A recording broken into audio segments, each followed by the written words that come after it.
Press वार्ता है ये बड़े अहम बिंदु पे है। एक खबर कई दिनों से चल रही है भ्रष्टाचार को लेकर, और हमने देखा है कि कैसे जुड़ गई हैं सारी कड़ियां पापी आपके नेताओं को लग गई हैं हथकड़ियां।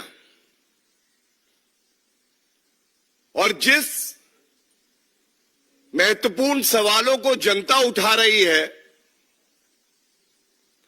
बहुत संक्षिप्त में पहले मैं जो भ्रष्टाचारी पापी आप है उनके नेताओं से कुछ सवाल पूछूंगा, और उसके बाद जो भ्रष्टाचार के खिलाफ एक ईमानदार प्रधानमंत्री श्री नरेंद्र मोदी जी ने एक लड़ाई छेड़ी है कि ये दो विचारधाराओं की लड़ाई है। एक तरफ सारे कट्टर बेईमान पापी भ्रष्टाचारी जिनको न्यायालयों से कोई राहत नहीं मिल रही वो खड़े हैं, दूसरी तरफ एक ईमानदार प्रधानमंत्री 140 करोड़ जनता वो पाई पाई का हिसाब मांग रही है। सबसे पहला सवाल जो अरविंद केजरीवाल और जो भ्रष्टाचारी आपके नेता हैं उनसे पूछना चाहेंगे,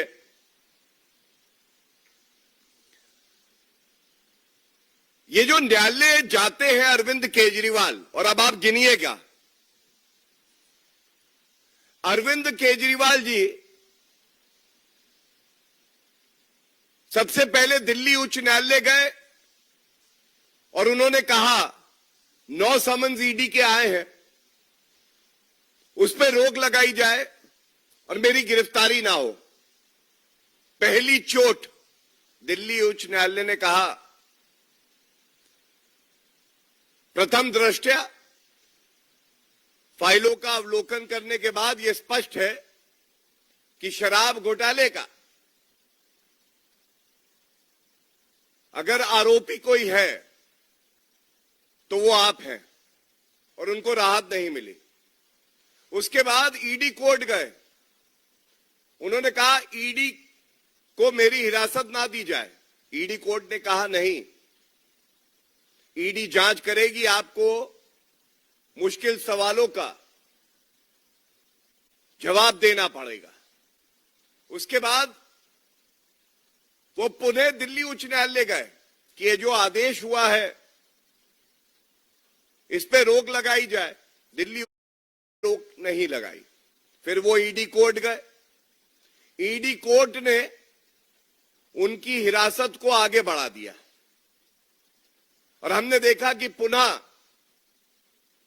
15 अप्रैल तक उनको जुडिशियल कस्टडी में दे दिया गया। ये हुई 5 चोटें। इसके साथ मनीष सिसोदिया 14 महीने से जेल में है। ईडी कोर्ट ने बेल नहीं दी, दिल्ली हाई कोर्ट ने बेल नहीं दी, सुप्रीम कोर्ट ने बेल नहीं दी, रिव्यू पिटीशन फाइल किया, बेल नहीं मिली। 4 और चोट लगी, 5 और 4 9 बार न्यायालय से मुंह की खानी पड़ी। संजय सिंह, ईडी कोर्ट कोई राहत नहीं, उसके बाद दिल्ली उच्च न्यायालय कोई राहत नहीं, 11। तो क्या आज ये सवाल नहीं पूछे जाएंगे? ये जो सारी बहस है ये प्रेस वार्ताओं में ही होती है, लेकिन न्यायालय के अंदर जो आपकी दलीलें हैं ये खोखली है, और देश संविधान से चलता है, लोकतंत्र में मर्यादा होती है। न्यायालय फैसला करता है कि किसको बेल मिलेगी किसको नहीं, इस पे आपका कोई प्रवक्ता कोई जवाब नहीं देता है। दूसरी बड़ी बात, क्या यह सत्य नहीं है कि मनीष सिसोदिया की गिरफ्तारी हुई, आपने उनसे इस्तीफा लिया, आपने सतेंद्र जैन से भाजपा ने ही दबाव बनाया, जनता की आवाज बन गए, आपने इस्तीफा लिया। आज ये दोहरे मापदंड क्यों है अरविंद केजरीवाल जी? आप स्वयं आज आरोपी हैं, जेल की सलाखों के पीछे हैं, तो आप इस्तीफा नहीं देंगे, लेकिन मनीष सिसोदिया और सतेंद्र जैन से आपने इस्तीफा ले लिया। और I must definitely say that the people of Delhi deserve a better CM. They deserve a CM who can give them an honest government, a transparent government, not an accused of a serious corruption charge who wishes to augment his own income and run a government from behind bars. Delhi की जनता कह रही है साडा हक इत्थे रख, बहुत हो गया आपका भ्रष्टाचार। तीसरी जो बड़ी बात है, जेल से सरकार चलेगी। अरविंद केजरीवाल जी, आप जब भारतीय राजनीति में पहला कदम रख रहे थे तो आपने कहा था किसी पे आरोप लगे तो उसको इस्तीफा दे देना चाहिए। जब उसका नाम पाक साफ हो, उस पे कोई आरोप ना लगा हो, उसके बाद वो पुनः राजनीति में आए और सार्वजनिक जीवन में आए। आज उस उद्देश्य का क्या हुआ? जनता थू थू कर रही है आपकी राजनीति पर। मुझे कष्ट है ये कहते हुए। एक व्यक्ति जो कहता था कि मैं भ्रष्टाचार को खत्म कर दूंगा, आज वो भ्रष्टाचार का पर्याय बना हुआ है। क्या हुआ तेरा वादा, वो कसम, वो इरादा अरविंद केजरीवाल? बच्चों की कसम खाता हूं मैं राजनीति में नहीं आऊंगा, राजनीति में आ गए। बीवी की कसम खाता हूं कांग्रेस से समर्थन नहीं लूंगा, समर्थन ले लिया। मैं बड़ा बंगला नहीं लूंगा, भ्रष्टाचार करके शीश महल बना दिया। मैं वैगनआर में छोटी सी गाड़ी में बैठूंगा, पूरा काफिला चलने लगा। मैं सुरक्षा नहीं लूंगा, ये तो दिल्ली की जनता के लिए है। जेल में भी सुरक्षा ली हुई है। ऐसा कोई सगा नहीं जिसे अरविंद केजरीवाल ने ठगा नहीं। अन्ना हजारे जी का दुख कौन जानेगा, जिसने अपने गुरु को नहीं बख्शा, दिल्ली की जनता को नहीं बख्शा। कीर्तिमान बना दिए हैं भ्रष्टाचार में। आज उनके प्रवक्ता आके कहते हैं हमें खबर मिली है कि हमारे घर भी रेड होगी, हम भी गिरफ्तार होंगे। तो कान खोल के सुन लो, पापी आपके जो भ्रष्टाचारी नेता हैं, भ्रष्टाचार किया है तो जेल तो जाना पड़ेगा। यह प्रतिबद्धता है आदरणीय प्रधानमंत्री श्री नरेंद्र मोदी जी की। किसी भी भ्रष्टाचारी को बख्शा नहीं जाएगा। और ये सब जान गए हैं कि ये जितनी बार आके प्रेस वार्ता करके कहते हैं हमें डर नहीं लगता है। जब अरविंद केजरीवाल थर-थर कांप गए, जाड़े में पसीना आने लगा, तो बाकियों की क्या हालत है ये जग जाहिर है। एक सवाल और ये पूछना चाहता हूं, सतेंद्र जैन मंत्री थे आम आदमी पार्टी की सरकार में, और उस वक्त अरविंद केजरीवाल कह रहे थे कट्टर ईमानदार हैं। वो स्वास्थ्य मंत्री बने रहे और जेल से ही कार्य कर रहे थे। क्या कर रहे थे? मालिश करवाते थे पॉक्सो एक्यूज्ड से। मतलब थेरेपिस्ट और द रेपिस्ट। अरविंद केजरीवाल और सतेंद्र जैन की नजरों में एक ही थे। आज the question that we wish to ask from this platform is of constitutional morality. नैतिकता, संवैधानिक नैतिकता की बात करने जा रहे हैं। सबसे पहली जिम्मेदारी मुख्यमंत्री की, जो 1.5 करोड़ दिल्ली वासी हैं,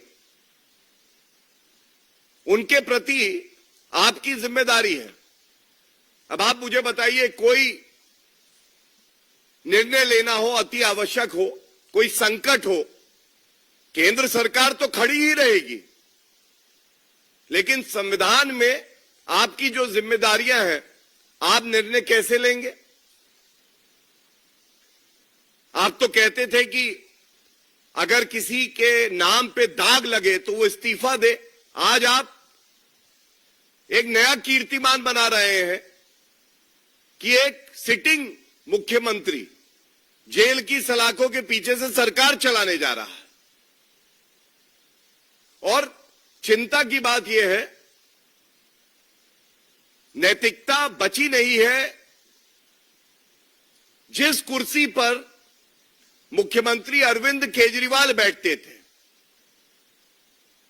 उस कुर्सी पर बैठकर दोनों तरफ तिरंगा लगा है, वहीं से परिवारवाद की बू आ रही है और संदेश मजबूत दिया है अरविंद केजरीवाल पापी आपके कन्वीनर ने।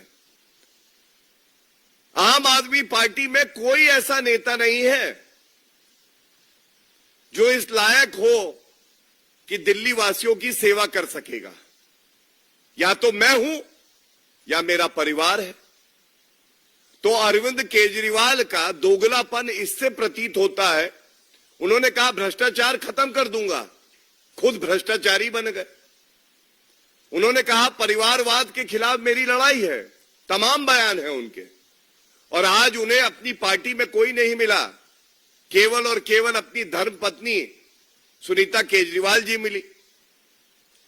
और जब हम ये बात कर रहे हैं, उस वक्त एक बड़ा सवाल मैं आपके समक्ष रखूंगा। आदरणीय प्रधानमंत्री जी ने एक संकल्प लिया है, एक बीड़ा उठाया है कि भ्रष्टाचार को खत्म करना है। ये लोग कहते हैं कि जांच एजेंसियों का दुरुपयोग होता है, और इस मंच से बड़ी जिम्मेदारी से हम लोग ये तथ्य आपके समक्ष रखते हैं। जनता फैसला कर लेगी, दूध का दूध और शराब की शराब हो जाने दीजिए। कांग्रेस पार्टी, हमने देखा था कुछ दिन पहले कि सारे भ्रष्टाचारी, सारे वंशवादी, सारे सांप्रदायिक राजनीति करने वाले सब इकट्ठे हुए थे। तो आज भ्रष्टाचार के मुद्दे पे, क्योंकि ये प्रेस वार्ता है और तथ्य रखना आवश्यक है, मैं आपको ये तथ्य बता रहा हूं। अगर एक तथ्य गलत हो तो आप कहिएगा। भ्रष्टाचार की जननी, भ्रष्टाचार जहां से शुरू होता है, कांग्रेस पार्टी, सोनिया गांधी, राहुल गांधी, दोनों के दोनों सर्वोच्च न्यायालय तक गए, इनको राहत नहीं मिली। और इन्होंने कहा कि हमारा मुकदमा राजनीतिक द्वेष से इसे खत्म किया जाए। तथ्य यह है, सर्वोच्च न्यायालय ने मना कर दिया। धीरज साहू, इनका सांसद, 352 करोड़ रुपए नगद पकड़े जाते हैं। न्यायालय तो राहत नहीं देता है। इसके बाद अरविंद केजरीवाल 13 दिन हो गए हैं जेल की सलाखों के पीछे है, न्यायालय से राहत नहीं मिली। मनीष सिसोदिया 14 महीने से जेल में है, राहत नहीं मिली। मैंने बता दिया कितनी बार वो न्यायालय गए। संजय सिंह आज 5 महीने से ऊपर हो गए हैं, जेल में है, राहत नहीं मिली। सतेंद्र जैन 22 महीने करीब करीब जेल में रहे हैं। बीच में मेडिकल ग्राउंड पे बेल मिली थी, सर्वोच्च न्यायालय ने निरस्त कर दी। हेमंत सोरेन जेएमएम 2 महीने हो गए जेल की सलाखों में, न्यायालय से बेल नहीं मिली। के कविता, इनको बेल नहीं मिली, इनके भी करीब 20 दिन हो गए हैं। इसके बाद टीएमसी के अनुब्रता मंडल 19 महीने से जेल में है, इनको बेल नहीं मिली। लेकिन कोसेंगे किसको? जांच एजेंसियों को। लोकतंत्र खत्म हो रहा है, लोकतंत्र नहीं खत्म हो रहा है, भ्रष्टाचारी पार्टियां खत्म हो रही हैं। पार्था चैटर्जी गुलाबी गड्डियों में खेल रहे थे, याद करिए वो दृश्य, देश भूला नहीं है, 20 महीने से जेल की सलाखों के पीछे है। तमाम और ऐसे नेता हैं। मैंने ये उदाहरण क्यों दिए? ये सारे उदाहरण एक ही बात बयां कर रहे हैं। ये भ्रष्टाचारी जब पकड़े जाते हैं तो ये लोग कहते हैं लोकतंत्र खत्म हो रहा है, जबकि न्यायालय और जनता कहती है भ्रष्टाचारी खत्म हो रहा है। और ये कभी भी तथ्यों पे बात नहीं करेंगे। ये लोग इधर उधर की बात करके बहलाने का काम करते हैं। इसी के साथ चुनाव का दौर है, जनता अपना मन बना चुकी है। एक तरफ भाजपा की 400 पार होंगी एनडीए की, दूसरी तरफ क्या ओछी घटिया गंदी राजनीति इंडिया अलायंस वाले कर रहे हैं। इनकी जो रैली हुई वहां पे भ्रष्टाचार हर जगह दिखाई दे रहा था, लेकिन दो बयानों पे सख्त टिप्पणी करना चाहेंगे जो कि चिंताजनक है और आपत्तिजनक है। पहला, राहुल गांधी का वक्तव्य है, अभी आदरणीय प्रधानमंत्री जी ने भी ये बात उठाई है अपनी जनसभा में उत्तराखंड में। राहुल गांधी का कहना है कि अगर बीजेपी चुनाव जीती तो देश भर में आग लग जाएगी। और आप याद करिए, इसी तरह से एक वक्तव्य सोनिया गांधी ने दिया था सीए पे जब आंदोलन चल रहा था कि ये आर पार की लड़ाई है। और हम सब जानते हैं ताहिर हुसैन आपके पार्षद थे, उनकी बेल अभी तक नहीं हुई। आग लगाने का काम किसने किया? तब सोनिया गांधी ने किया, अब राहुल गांधी कर रहे हैं। मतलब सोनिया गांधी पेट्रोल है तो राहुल गांधी माचिस है। दोनों मिलेंगे तो देश को जलाने का काम करेंगे। आप विपक्ष में हैं, मुद्दे उठाइए, लेकिन इस तरह से माचिस लेके घूमोगे कि आग लग जाएगी, लोकतंत्र खत्म कर देंगे। ममता बनर्जी कहती है लागू किया सीए तो गृह युद्ध हो जाएगा। ये किस तरह की नकारात्मक राजनीति है? और ये क्या दर्शाता है? ये दर्शाता है कि आज जो विपक्ष के ये इंडिया अलायंस के दल हैं, ये दिशा विहीन है। They are like a rudderless ship. उनको ये नहीं पता कि उनको जाना कहां है। वो टाइटैनिक जहाज की तरह डूबने के लिए तैयार है। और जनता ये सुनिश्चित करेगी कि ये भ्रष्टाचारी, सांप्रदायिक और वंशवादी जहाज डूबे जरूर। इसी के साथ दूसरी बात जो बड़ी प्रमुख है वो ये है, चुनाव का समय है। एक तरफ एनडीए अलायंस और भाजपा मजबूती से जनता के बीच में जाकर उनका आशीर्वाद प्राप्त कर रही है।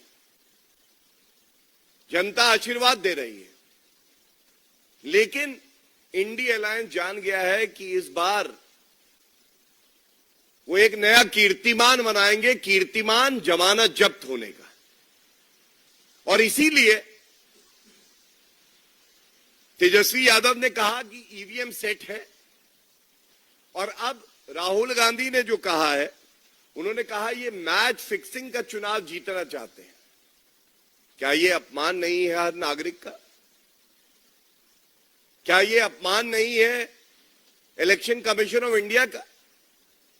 क्या ये अपमान नहीं है हमारे चौथे स्तंभ मीडिया का? क्या भारत जैसे मजबूत लोकतंत्र में किसी की हिम्मत है कि मैच फिक्सिंग हो जाए? मैच फिक्सिंग की बात वही करते हैं जिन्होंने सत्ता में रहकर इमरजेंसी आपातकाल लगाया, जो खुद मैच फिक्सिंग करते आए हैं। और मैं इतना ही कहूंगा, इस तरह के जब बयान आते हैं तो राहुल गांधी की विश्वसनीयता वैसे ही नहीं बची है, लेकिन उस पर एक और धब्बा लग जाता है। उनके बयान पिछले 2 सप्ताह के देखिए। उत्तर प्रदेश के लड़के जो है नशेड़ी हैं। मीडिया कौन सी जात की है? किसी प्रतिष्ठित अभिनेत्री के लिए कहना वो नाच रही थी जब अयोध्या में प्राण प्रतिष्ठा का समारोह था, और इसके बाद अब मैंने आपको बताया कि देश में आग लग जाएगी और मैच फिक्सिंग का चुनाव है। यह मानसिक दिवालियापन दिखाता है पूरे इंडी अलायंस का, और यह एक बड़ा मुद्दा है। हम बात कर रहे हैं रोजगार की, हम बात कर रहे हैं कैसे देश आगे बढ़ेगा, हम बात कर रहे हैं कि तीसरी सबसे बड़ी अर्थव्यवस्था भारत बनेगा। हम कह रहे हैं 2047 तक हम एक डेवलप्ड नेशन होंगे, और ये मीडिया से जात पूछते हैं, अभिनेत्री का अपमान करते हैं, आग लगाने की बात करते हैं। क्या विपक्ष का ये एजेंडा है? और इसीलिए कहना गलत नहीं होगा, और मैं अंत करूंगा इस बात से। बहुत ही निर्णायक चुनाव है ये, और इस निर्णायक चुनाव में एनडीए को 400 पार सीटें मिलेंगी। देश की जनता ऐसा करारा जवाब देगी। ये जो इंडी अलायंस है, इनको अपनी राजनीतिक हैसियत और नकारात्मक राजनीति करने का जो परिणाम होता है, दोनों का जवाब मिलेगा। धन्यवाद।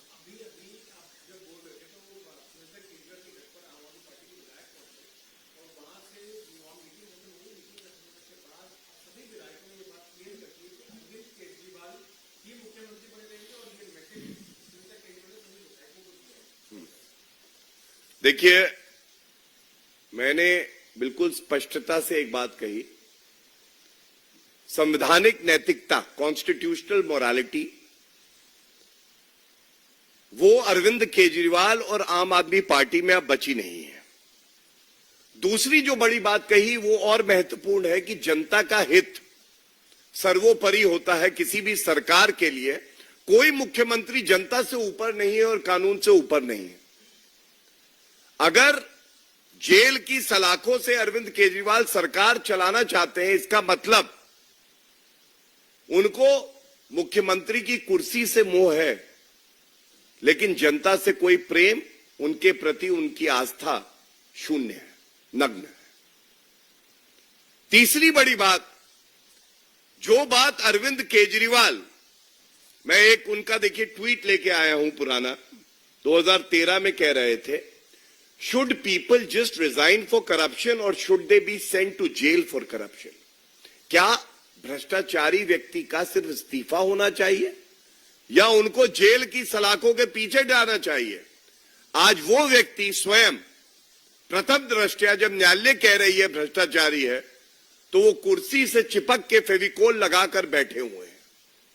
ये अपने आप में चिंताजनक है, और जनता, क्योंकि चुनाव का महापर्व है, इसका करारा जवाब सभी इंडी अलायंस के दलों को देगी।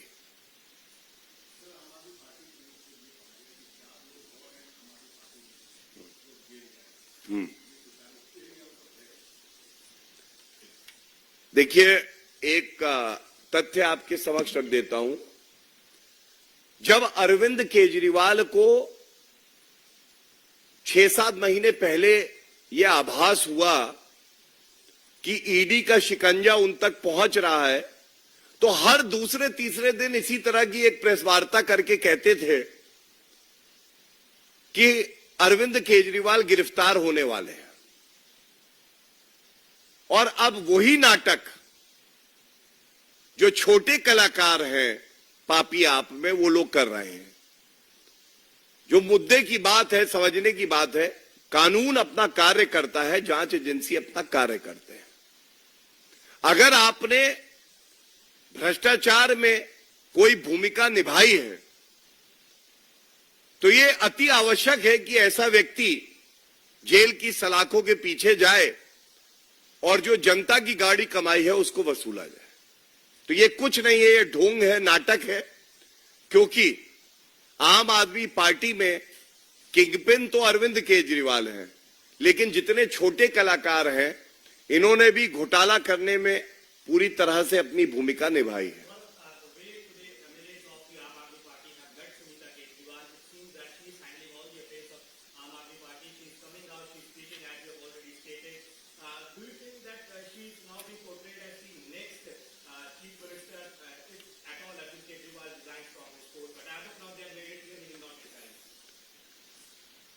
देखिए, अरविंद केजरीवाल वो व्यक्ति हैं जो कभी कहते थे कि मुझे गिरफ्तारी से डर नहीं लगता है,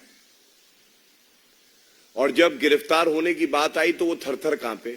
उनका ही एक बयान है, उन्होंने कहा इस्तीफे को तो मैं जूते की नोक पे रखता हूं, लेकिन जब देने की बारी आई नैतिकता के आधार पे, तो उनके अपने हाथ कांपने लगे, उन्हें कुर्सी का मोह दिखाई देने लगा। इसी तरह से जो बात आप कह रहे हैं, ये किसी भी पार्टी का अंदरूनी मामला होता है, लेकिन एक बड़ा संदेश जनता को यह गया है कि जनता की फिक्र आम आदमी पार्टी को नहीं है, पहला। दूसरा, अरविंद केजरीवाल को अगर लगाव है तो वो कुर्सी से है, जनता से नहीं है। और तीसरा, अरविंद केजरीवाल की नजरों में उनके परिवार के सदस्य को छोड़कर और कोई आम आदमी पार्टी में इस लायक, इस काबिल नहीं है कि वो दिल्ली की जनता की सेवा कर सके। और जैसे अरविंद केजरीवाल किंगपिन होने के नाते सुनिश्चित करते हैं कि उनके बाकी साथी जेल जाएं, ऐसा प्रतीत होता है कि अब षड्यंत्र ये है कि जब आम आदमी पार्टी में कोई नेता बचेगा ही नहीं, तो जो अरविंद केजरीवाल चाहते हैं वही होगा और उनकी धर्मपत्नी ही मुख्यमंत्री बन जाएंगी।